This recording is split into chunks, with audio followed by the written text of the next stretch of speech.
এক দুপুরবেলা বাংলাদেশের এক গ্রামে কিশোর মিরাজ ও কিশোরী শিলা বনের দিকে হাঁটতে বের হল। তাদের গ্রামটি ছিল সবুজে ঘেরা, আর বনটিতে নানা ধরনের গাছপালা ও প্রাণী বাস করত। বনের গভীরে হাঁটতে হাঁটতে হঠাৎ তারা একটি অদ্ভুত শব্দ শুনতে পায়। শব্দটি এমন ছিল যেন দুই বড় প্রাণী একে অপরের সাথে যুদ্ধ করছে। মিরাজ ও শিলা ভয় এবং কৌতূহলে সেই আওয়াজের দিকে এগিয়ে যায়। তারা ধীরে ধীরে একটি নিরাপদ জায়গা থেকে দেখে একটি বাঘ এবং একটি সিংহ একে অপরের মুখোমুখি দাঁড়িয়ে আছে। বাঘটি ছিল সুন্দর এবং শক্তিশালী, তার কমলাকালো দাগ স্পষ্টভাবে দেখা যাচ্ছিল। অন্যদিকে সিংহটি ছিল বিশাল এবং তার গলার লম্বা কেশের বাতাসে দুলছিল। তারা একে অপরের দিকে চেয়ে গর্জন করছিল, যেন কেউ পিছু হটতে রাজি নয়। শিল মিরাজের হাত চেপে ধরে বলে, এটা খুবই ভয়ঙ্কর, আমাদেরকে সাবধানে থাকতে হবে।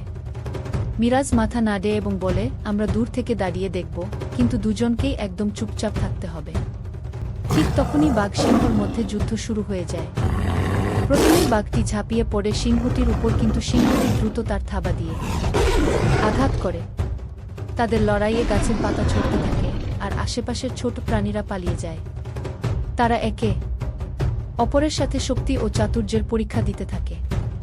হঠাৎ শিলা লক্ষ্য করে যে তাদের লড়াইয়ের স্থানটি একটি ছোট নদীর পাশে হচ্ছে। সে মিরাজকে সতর্ক করে আর বলে, দেখো, যদি তারা নদীতে পড়ে যায় তবে তাদের উভয়ের জন্যই বিপদ হতে পারে। যুদ্ধ চলতেই থাকে, কিন্তু ধীরে ধীরে তারা দুজনেই ক্লান্ত হতে থাকে। বাঘটি একটি সময় পিছিয়ে যায়, আর সিংহটি গর্জন করে জয়ের ঘোষণা দেয়। তারপর সিংহটি বনটির আরেক দিকে চলে যায়, আর বাঘটি তার নিজের পথ ধরে।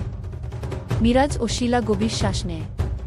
তারা বুঝতে পারে যে প্রকৃতির এই দৃশ্য ভয়ঙ্কর হলেও অসাধারণ।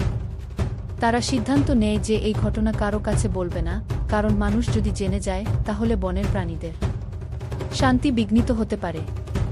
সেদিন তারা বুঝেছিল যে প্রকৃতি কতটা শক্তিশালী এবং রহস্যময়।